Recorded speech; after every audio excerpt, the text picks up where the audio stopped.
আসসালামু আলাইকুম everyone. Mafia weakness part 20। তো চলুন বেশি কথা না বলে গল্প শুরু করি। এই সামান্য একটা ছেলের জন্য তোমার ঠোঁটে এত হাসি। জায়নের বুকের ভেতরটা এক অদ্ভুত ঈর্ষায় পড়তে লাগলো। সে আর এক মুহূর্ত সেখানে দাঁড়ালো না। তীব্র এক অভিমানে সে হনহন করে নিজের রাজকীয় রুমের দিকে চলে গেল। রুমে ঢুকে জায়ান ধপাস করে সোফায় বসলো। টেবিলের ওপর রাখা কাচের গ্লাসটা সে সজোরে ওয়ালে ছুঁড়ে মারল। ঝনঝন করে গ্লাসটা ভেঙে টুকরো টুকরো হয়ে গেল। তার মনে হচ্ছিল এই রিসোর্টের পুরো বাতাসটাই যেন তাকে শ্বাসরোধ করে মারছে। রিসোর্টের বিলাসবহুল সুইটের আলো আধারি কামরার রাতটা যেন কাটতেই চাইছিল না জায়ানের। সে শাওয়ার নিয়ে সিক্ত চুলে যখন এসে বিছানায় শুল, তার ভেতরে পড়তে থাকা অহংকার আর রাগ শান্ত হওয়ার বদলে আরও যেন ধাউ ধাউ করে জ্বলে উঠল। সারা রাত সে বিছানায় এপাশ ওপাশ করল। বন্ধ চোখের পর্দায় বারবার ভেসে উঠছিল রুদ্র সেই ইনার চিবুক ছোঁয়া হাত আর ইনার সেই খিলখিল মুক্তচোরা হাসি। যে মেয়েটা তার বুকে গুলি লাগার পর যন্ত্রণায় নীল হয়েও তার দিকে একবার তাকায়নি, সে অন্য পুরুষের জন্য এতটা সস্তা হয়ে আসে। জায়ানের পৌরুষে তার মাফিয়া ডনের আভিজাত্য এই অবহেলা এক তীব্র বিষাক্ত তীরের মতো বিচ্ছিল। অন্যদিকে নিজের অন্ধকার কেবিনে ইনা তখন রুদ্রের দেওয়া সেই তুলতুলে নরম টেডি বিয়ারটা নিজের বুকের সাথে শক্ত করে ধরে জড়িয়ে পরম শান্তিতে ঘুমোচ্ছিল। ট্যারিটের ওম যেন তাকে হাসপাতালের সেই বিভীষিকাময় স্মৃতি থেকে দূর করে এক নিরাপদ আশ্রয়ে রেখেছিল। রাত গড়িয়ে সকাল হলো, কিন্তু জায়নের চোখের পাতায় এক ফোঁটা ঘুম নামল না। ভোরের আলো ফুটতেই সে ফ্রেশ হয়ে তার চিরচেনা ব্ল্যাক ব্লেজারটা গায়ে চাপিয়ে রিসোর্টের বাগানে এসে পায়চারি করতে লাগলো। তার প্রতিটি পদক্ষেপের মাঝে ছিল এক অদ্ভুত অস্থিরতা। সিগারেটের ধোঁয়া বাতাসে মিলিয়ে যাচ্ছিল, কিন্তু তার ভেতরের মেঘগুলো আরও ঘনীভূত হচ্ছিল। ঠিক সকাল 8টা আশিক ইনায়ের রুমের ডুপ্লিকেট চাবিটা দিয়ে লক খুলে ভেতরে ঢুকলো। ইনায়ার শরীর এখনও এতটা দুর্বল যে কারোর সাহায্য ছাড়া সে বিছানা থেকে উঠে দাঁড়াতে পারে না। আশিক ভেতরে ঢুকে দেখল তার আদরের বোনটি ট্যাডি বিয়ার বুকে চেপে বাচ্চাদের মতো নিষ্পাপ মুখে ঘুমাচ্ছে। আশিক মৃদু হেসে ইনের মাথায় আলতো করে হাত রাখল। ইনু, এই ইনু, ওঠ বোন। আশিক পরম মমতায় ডাকল। ইনায়া পিট পিট করে চোখ মেলে তাকালো। ভাইকে দেখে তার ঠোঁটের কোণে এক ম্লান হাসি ফুটল। আশিক ওকে ধরে সাবধানে বিছানায় বসিয়ে দিয়ে বলল, এত ঘুমালে চলবে? এখন ফ্রেশ হয়ে ব্রেকফাস্ট করতে হবে, ওষুধ খেতে হবে, চল ওয়াশরুমের পর্যন্ত এগিয়ে দিই। আশিক ইনায়াকে ধরে ধরে ওয়াশরুম পর্যন্ত নিয়ে গেল। তুই ভেতরে যা, আমি বাইরে দাঁড়িয়ে আছি। ইনায়া ফ্রেশ হয়ে বের হওয়ার পর আশিক নিজ হাতে তাকে গরম স্যুপ আর ব্রেকফাস্ট খাইয়ে দিল। তারপর নিয়মমাফিক ওষুধগুলো মুখে তুলে দিল। ঠিক তখনই দরজায় টোকা দিয়ে রুদ্র ভেতরে ঢুকলো। কী রে দোস্ত, ভাই বোন মিলে একলাই নাস্তা সাবার করে দিলি, আমাকে তো ডাকলি না? রুদ্র কৃত্রিম অভিমান নিয়ে বলল। আশিক হেসে উঠে বলল, আরে না, ও তো একা খেতে পারে না, তাই খাইয়ে দিলাম। এখন ভাবছি ওকে একটু বাইরে খোলা বাতাসে নিয়ে হাঁটবো, ডাক্তার বলেছেন অল্প অল্প হাঁটতে। ইনায়া তখন চুপচাপ বিছানায় বসেছিল।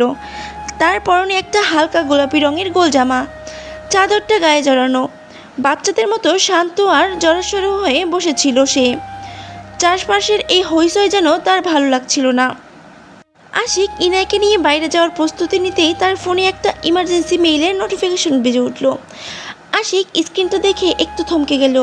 রুদ্র জিজ্ঞাসা করলো, কি হলো রে? আরে হেডকোয়ার্টার থেকে একটা আর্জেন্ট ইমেল পাঠাতে বলেছে, এখনই ল্যাপটপ অন করে বসতে হবে।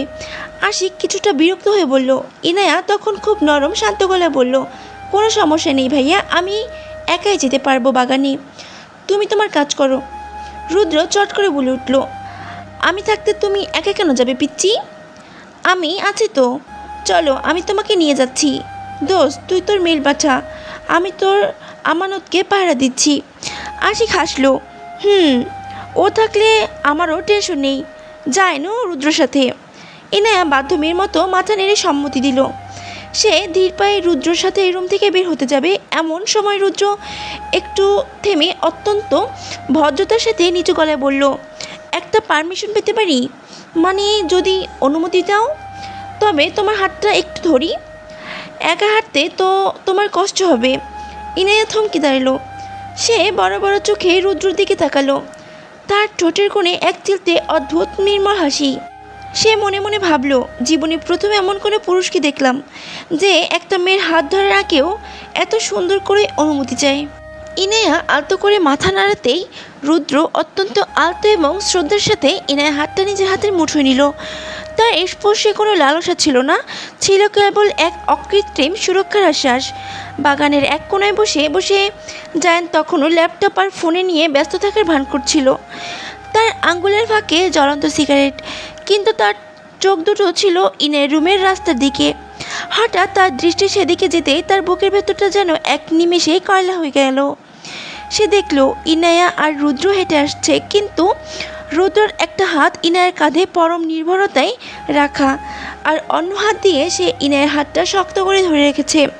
আর ইনায়া, সে কোনো প্রতিবাদ তো করছেই না, উল্টো তার মুখে সেই চেনা মায়াবী হাসি। জায়ানের হাতের সিগারেট পুড়ে তার আঙুলের চামড়া ছুঁয়ে গেল, কিন্তু তার কোনো হুঁশ নেই। আর হাতের মুঠো এত শক্ত হয়ে বন্ধ হলো যে রগগুলো নীল হয়ে চামড়া পুড়ে বেরিয়ে আসতে চাইল। তার চোখের মণি দুটো যেন জীবন্ত আগ্নেয়গিরি। ইনায়া রুদ্রের দিকে তাকিয়ে হাঁটতে হাঁটতে জিজ্ঞাসা করলো, আচ্ছা রুদ্র ভাইয়া, মানে রুদ্র, আপনি এখনও কিন্তু বিয়ে করেননি কেন? রুদ্র উচ্চস্বরে হেসে উঠল, কারণ তোমার মতন এমন মিষ্টি আর স্ট্রং পিচ্চি মেয়ে এখনও আমার লাইফে আসেনি। কথাটা শুনে ইনায়া হঠাৎ থমকে দাঁড়িয়ে রুদ্রর চোখের দিকে তাকালো। রুদ্র আবারও হাসলো, আরে বোকা মেয়ে, মজা করেছি। ইনায়া এবার মুখে হাত দিয়ে মুচকি হাসলো। রুদ্র সাথে সাথে হাসিতে যোগ দিয়ে বলল, এই তো দেখো, আমার ফালতু কথাতেই তোমার মুখে এত সুন্দর হাসি ফুটে উঠল। তারা দুজন হাসাহাসি করছিল, কিন্তু ইনায়া একবারের জন্য টের পেল না যে কয়েক গজ দূরে বসে একটা হিংস্র জানোয়ার তার প্রতিটি হাসিটা বিষাক্ত চোখে গিলছে। জায়ানের মনে হচ্ছিল সে এখনই গিয়ে রুদ্রর ওই হাত দুটো শরীর থেকে আলাদা করে দেয়। ঠিক তখনই রুদ্রর পকেটে একটা ফোন বেজে উঠল। সে মোবাইলটা হাতে নিয়ে বলল, তুমি এই সোফাটায় একটু বসো, আমার একটা ইম্পর্টেন্ট কল এসেছে, আমি জাস্ট ওপাশ থেকে কথা বলে আসছি। রুদ্র ইনায়াকে বাগানের একটা আরামদায়ক সোফায় বসিয়ে দিল। একটু দূরে চলে গেল। ইনায়া সোফায় বসে দেখল পাশে একটা ইংরেজি গল্পের বই পড়ে আছে। সে বইটা তুলে নিয়ে পাতা উল্টোতে লাগলো। নিজের মুখটা বইয়ের আড়ালে ঢেকে নিল। চারপাশটা হঠাৎ বড্ড নিঝুম হয়ে গেল। বাতাসের শব্দটাও যেন থমকে দাঁড়ালো। জায়ান সিংহানিয়া সোফা থেকে উঠল। তার প্রতিটি পদক্ষেপ ছিল বাঘের মতো নিঃশব্দ কিন্তু মারাত্মক। সে ধীর পায়ে হেঁটে ইনায়ার সোফার সামনে এসে দাঁড়ালো। ইনায়া বইয়ে মগ্ন থাকায় টেরই পায়নি। হঠাৎ কোনো শব্দ না করে জায়ান ইনায়ের ঠিক সামনে মাটির উপর একটু হাঁটু গেড়ে বসে পড়ল। তার চওড়া কাঁধ আর দীর্ঘ অবয়ব ইনায়ের উপর এক বিশাল ছায়া ফেলল। ইনায়া বইটি মুখ থেকে সরাতেই তার চোখের সামনে যা দেখল তাতে তার হৃৎপিণ্ডটা যেন এক সেকেন্ডের জন্য স্তব্ধ হয়ে গেল। একেবারেই ইঞ্চিখানিক দূরত্ব মাটির উপর হাঁটু গেড়ে বসে আছে জায়ান সিংহানিয়া। তার সেই গভীর রক্তাক্ত চোখ দুটো সোজা ইনায়ার চোখের ভেতর সেঁতিয়া যাচ্ছে। ইনায়া তীব্র আতঙ্কে আর আকস্মিকভাবে নিজের বুকের উপর হাত রেখে চোখ দুটো শক্ত করে বন্ধ করে ফেলল। তার মুখ থেকে শুধু একটাই শব্দ বের হলো, আল্লাহ। জায়ান একটু চুলও নড়ল না। সে অত্যন্ত ধীর শান্তিতে নিচের দু হাতে বাড়িয়ে ইনায়ার বসার সোফাটার দুপাশে রাখল। ইনায়া এখন পুরোপুরি তার দুই বাহুর খাঁচায় বন্দি। জায়ান চওড়া শরীরটা কারণে বাইরের আলোটুকু আর ইনায়ের মুখে পৌঁছতে পারছে না। জায়ান তার ঠোঁটের কোণে এক চিলতে চেনা শয়তানি হাসি ফুটিয়ে খুব নিচু ভারী গলায় বলল, কি হলো হার্টবিট, ভয় পেলে? জায়ানের গায়ের সেই চেনা তামাকের করার সুবাস ইনায়ার নাসিকারত্নে এসে ধাক্কা দিল। সে বাধ্য হয়ে ধীরে ধীরে চোখ মেলল। চোখের সামনে এই পাথরের পুরুষটি দিয়ে এত কাছে দেখে তার দম আটকে আসার উপক্রম। সে নিজেকে কিছুটা গুটিয়ে নিয়ে কাঁপা কাঁপা গলায় বলল, আপনি আপনি এখানে এলেন? জায়ানের চোখের মণি দুটো এক পলকের জন্য শীতল হয়ে গেল। সে তার ডান হাতটা সোফা থেকে তুলে ইনায়ের ফর্সা চিবুকটা শক্ত করে চেপে ধরল। তার কণ্ঠস্বরে এবার মিশে রইল এক আকাশ পরিমাণ ক্ষোভ আর তীব্র অধিকারবোধ। অন্য কারোর দিকে নিজের নজর আর হাসাহাসি সস্তা করে রাখলে সামনে কে এসে দাঁড়িয়েছে সেটা বুঝবে কি করে ইনায়া? জায়ানের প্রতিটা শব্দ যেন চাবুকের মতো শোনালো। ইনায়া যন্ত্রণায় আর লজ্জায় মুখটা অন্যদিকে ঘুরিয়ে নেওয়ার চেষ্টা করলো। সরুন আপনি, এভাবে কেউ বসে? আপনার কি কোনো লজ্জা শরম নেই? রুদ্র এখনই চলে আসবে। জায়ান ইনায়ার চিবুক চাপ বাড়িয়ে মুখটা জোর করে তার দিকে ফেরালো। তার চোখের সেই আদিম ধমক ইনায়াকে কাঁপিয়ে দিল। চলমান আপনাদের এই পর্বটা কেমন লাগছে অবশ্যই কমেন্ট করে জানাবেন। ধন্যবাদ।